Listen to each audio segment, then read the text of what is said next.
Hi, friends. As I briefly mentioned in my last miniature video, I've been thinking about making a vlog video to share my cervical cancer and hysterectomy journey.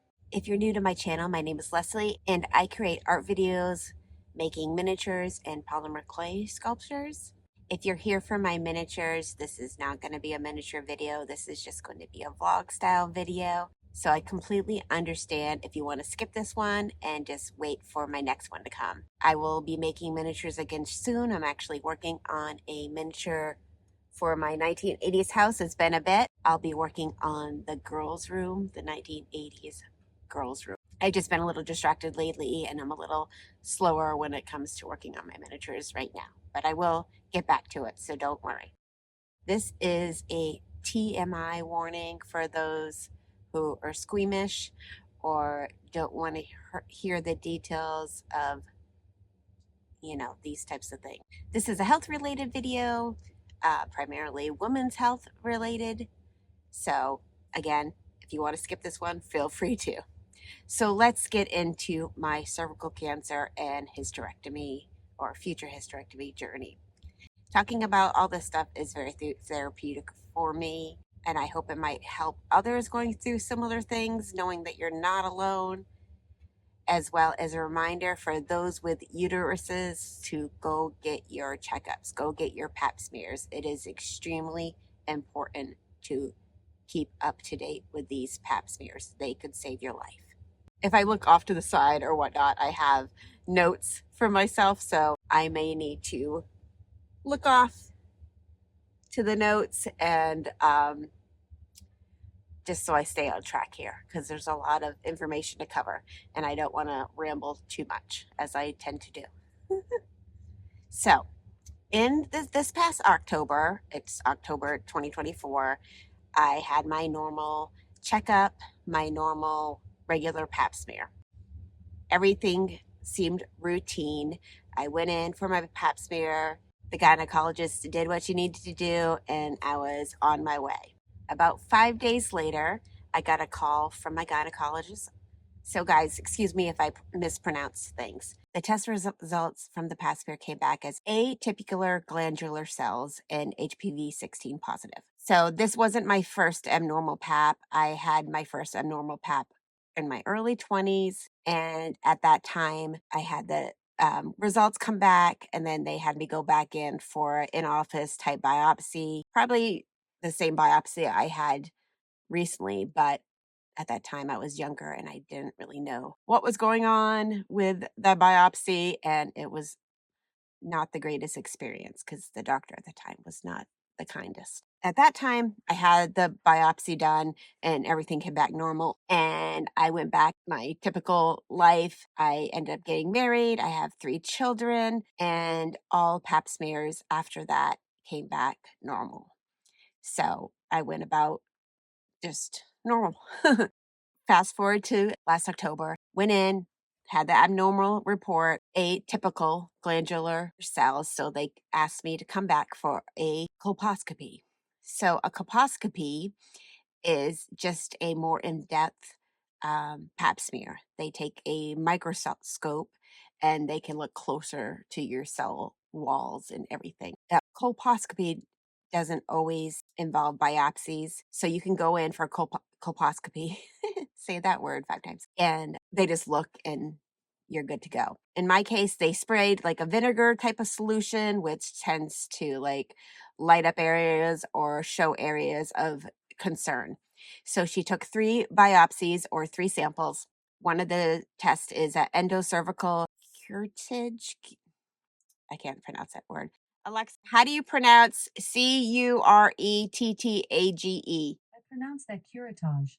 Endocervical curettage. They call it also an ECC. That's just a scraping of the cervical wall, the cervical canal. None of these feel great. I highly encourage somebody, if they're going to get a colposcopy, to bring somebody with that you could hold their hand. It's not a fun type of thing. My doctor at the time, she was kind of funny. She said, "This isn't the worst, but this isn't going to be your favorite day ever." She did that first one, the ECC, and then she did cervical biopsy, which is just a sample from the cervix. And they use this tool and It just pinches your cervix and takes a sample. Not fun at all.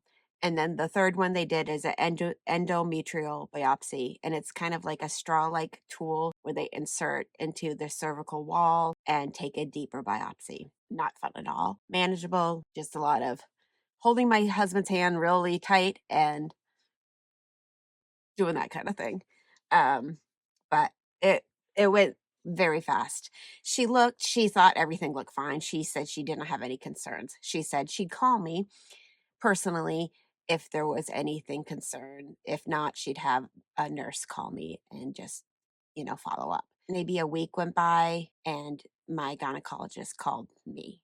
So, of course, my heart dropped at that moment. She said the test results came back and I have what is called angiocarcinoma in situ, AIS for short. It's pre-cancer condition, so it's cancer cells, but contain cancer cells. Now, I'm not a doctor, so don't quote me on all this.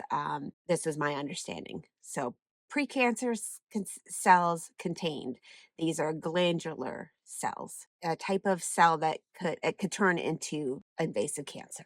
She said this was beyond her, and she was going to send me to the gyno-oncologist, the cancer doctor that works with gynecology. That biopsy colposcopy appointment happened in November. So my initial was October, the colposcopy in November, and now my oncology appointment is scheduled for December 9th. We went to the oncology appointment, which was at the local hospital in their oncology center. I went in and it was instantly kind of the office itself felt very forlorn and sad. And maybe it was just because I was scared myself, but the staff was just amazingly incredible, like instant. This woman came who she was the nurse. She felt like she was like my mom. She was like super sweet with me. And just from the get-go, like made me feel okay. So then I met the oncologist. She explained what was going to happen, which my gynecologist already basically told me that what they were going to do next, and she was right on. So I kind of knew what was going to be said, or most likely be said at the oncology appointment. So I went in to the oncology appointment with my husband. Bring a loved one, bring a friend, bring a partner, bring your mom, whoever you trust to these appointments. It's really important to have somebody to be ears to help listen, because sometimes when you hear the word cancer, you kind of go into your own little world. She explained to me that what they want to do is something next is called a cone biopsy. So cone biopsy is a surgery. It's under general anesthesia. I guess not always, but they just would immediately, I was going to be put under for this.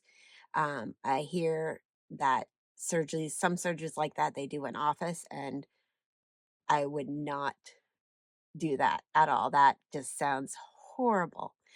The colposcopy, fine, could handle that. That was quick, but this is a more in-depth surgery. So a cone biopsy, also called a conization.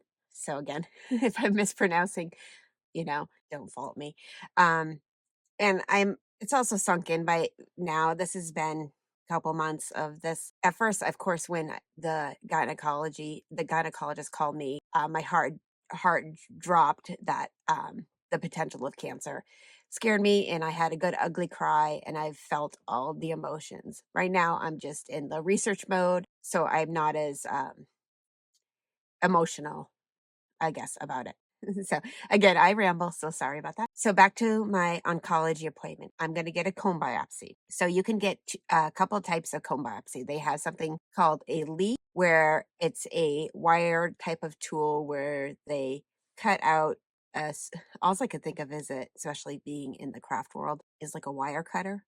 And they cut out a section of your cervix for a sample with like this tool. And that is my understanding of LEAP. I was going to get the cold knife cone biopsy. My understanding is when they take the portion of the cervix, she wanted to have the margins to have like basically a clean line where bigger piece. This is what my doctor wanted to do. The next step was to schedule the surgery. This particular surgery It was scheduled for January 13th. My husband and I went to the hospital around 10 something in the morning. They did all the prep stuff. They ask you a million questions, the same questions over and over because everybody comes in and asks you their question. The anesthesiologists, nurses, they want to make sure you have understanding of what's happening. So, what are you coming in here for? Who's your doctor? Name, birthday, blah, blah, blah, all that stuff, and everybody asks you the same questions. So if you go to a surgery, be aware they're going to just ask you the same questions over and over again, and just for safety precaution, just to make sure everybody's on the same team. So they hooked my IV in. That wasn't the greatest thing. I'm not afraid of needles or anything in, but they did it in my part of my wrist, and it was just like a really awkward spot. And she had trouble finding the vein a little bit. That didn't feel too great, but it was fine. I think by 11:45 noon, I got wheeled into the OR. I don't even remember. I think I was asleep before I even entered the actual OR.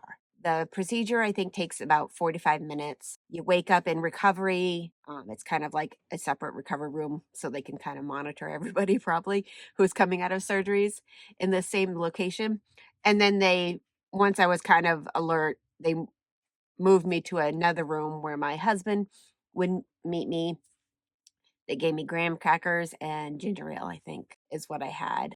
That took a while. I don't remember. They don't tell you much. The doctor actually didn't even talk to me afterwards because I wasn't quite alert. So she called my husband up and told him it was good surgery wise. So got home, rested. The recovery from a cone biopsy is not the worst. You're tired from anesthesia. You're kind of crampy. You're basically put on rest. You need to take a little time off from work. And my son happened to be homesick with the flu at the same time. So I think we watched Survivor, like the last scene of Survivor, and we binge watched it together because he was out for a few days.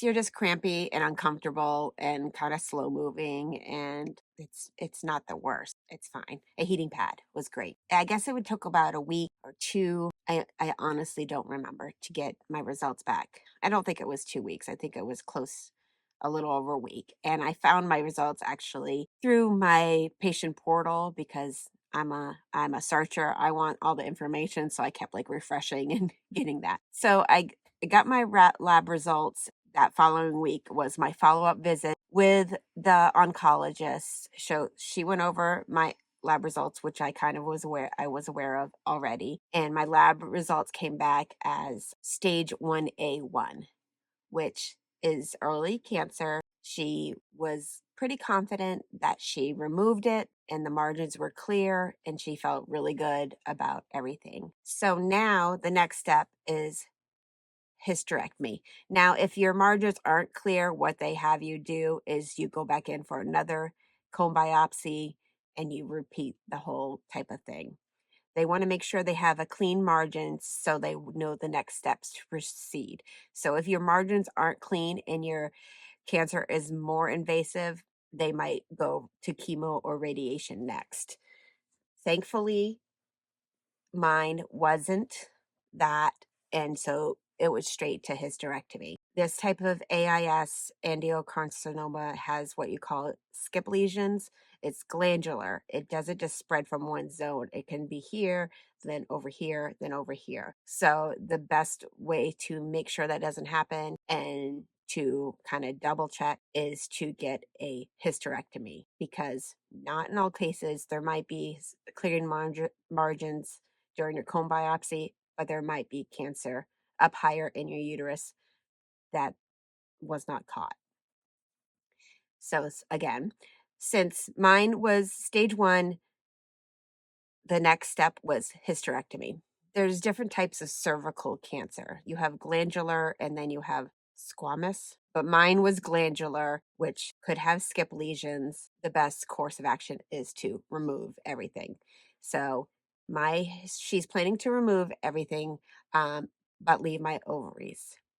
So fallopian tubes, uterus, cervix, everything. But she plans to leave my ovaries so I won't go into medical or surgical menopause. I should go into menopause normally as one would with age, except I won't have my periods anymore. So, okay, next step is hysterectomy, and that's scheduled for the end of this month. She wants to do a laparoscopic hysterectomy, and it's not an open surgery. That's her plan going in. I had to sign a lot of forms like if this happens,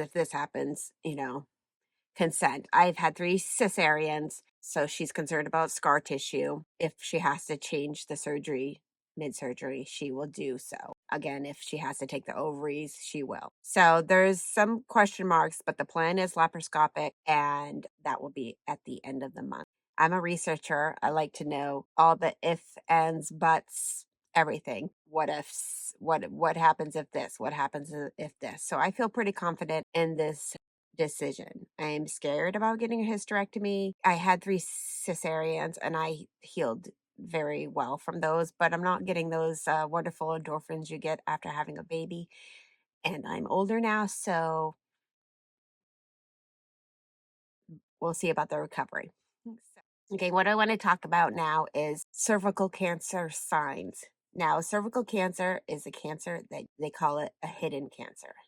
A lot of people don't know anything is going on with them. Again, this is why I urge get your checkups because you might not notice anything happening to your body. I don't believe I had any signs of anything. I did have some things that I chalked up to being, oh, now I'm going through perimenopause, and maybe the signs I had is perimenopause. Um, but maybe they were signs for cervical cancer. Um, so I don't really know. I did go to my regular checkup and explain to the doctor what I was going through, and um, she didn't have much to say, and that's when I scheduled my gynecology appointment for my pap smear, and I did not even think anything was up with me other than, oh, it's perimenopausal time, fun times. Some of the early signs of possible cervical cancer is bleeding between periods. You might have menstrual bleeding that is heavier than usual. Some people experience bleeding after intercourse. Some people experience pelvic pain. Some people experience a vaginal discharge that's bloody, watery, or may have a strong odor. So those are some early signs. And then some you just don't know. You just don't know anything's going on because it's inside you and there is like no real warning. So this is why if you have a uterus, get your checkups. If you're behind, pause this and schedule it right now. I highly encourage you. It could save your life. And I think it saved mine getting a pap smear because since my cancer is stage 1, if I didn't get it checked, it would just become more invasive. The next thing I want to talk about is my prep for my coming hysterectomy. I want to share with you what I purchased. And if you have gone through this and you have any suggestions or whatnot, please let me know. I've done a lot of research and memory from my cesareans, and I'm prepared just in case surgery changes and I have to go through a different type of surgery. I want to have all the things ready to go. So, first, I got what is considered a hysterectomy pillow. You don't need to buy anything fancy. But if you're going to be having a surgery, I'm going to Boston for my surgery, and that's a little bit of a drive from where I am now. And I heard that the car ride is not fun. So when after surgery, no matter what kind of surgery you have, you want like a little pillow to hug, to put under your seatbelt. If you're walking around, some people like to hug a pillow while they're walking around after surgery. And this cute little pillow has heating a heating pad or an ice pack, which you can heat or ice. So I had to get myself something that was cute. But again, you could use a regular pillow. Next, I bought some cough drops or throat lozenges. This is lemon and honey. After you have your surgery, because of the breathing thing they put down your throat hurts. It hurt after my cone biopsy, and I wasn't prepared. But I bought some of these to have. Peppermint tea. So after your surgery, and this happened to me during my cesareans, a lot of gas gets trapped in your belly and it's excruciating. I did not have pain from my C-section incision or crampage or anything during my cesareans, but I had the worst gas pain. That was awful. So I heard peppermint tea helps. I had Gas X. That helps. I bought Miralax. This helps everything go smoothly and it doesn't cause you to feel like emergency to go to the bathroom. It's very smooth and this works wonders. You do not want to get constipated from your surgery or taking pain medicine. Pain medicine can constipate you, and then you want everything to be smooth and easy. I was also told chewing gum helps with gas as well. So I have gum ready to go. I have a heating pad. Ed and Leslie here. I also got one of those like grabber things to grab things up high or down low in case there's nobody around and I need something. I have people coming to help me. My parents are coming to help me, and my husband will be there, and my kids will be around too, that maybe they'll be helping me. You never know with kids.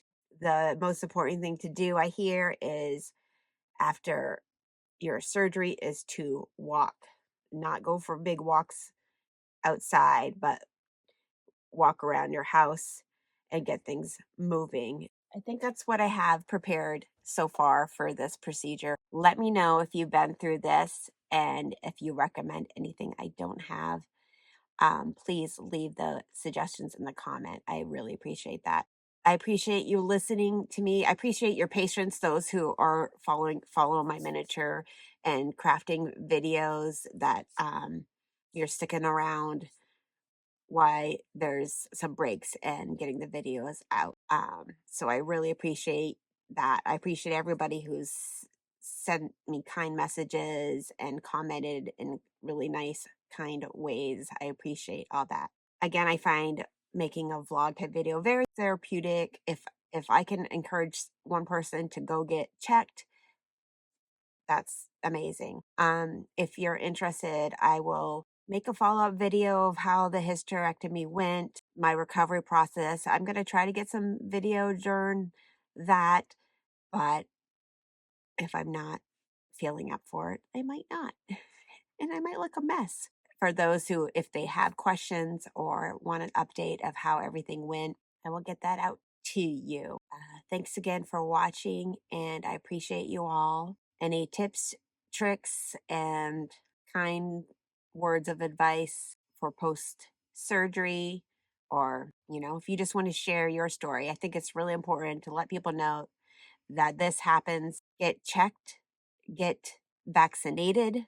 Awareness is important, and maybe this cervical cancer can be prevented in the future with early detection. Get your pap smears. And I think that's all I have to say for now. Thanks again. Hopefully, I can get another miniature video out before my surgery. I'm not pressing myself to do it, but I am, again, working on the 1980s house and the girls' room. If you follow me for that, I will get one out. All right. Thanks again, guys.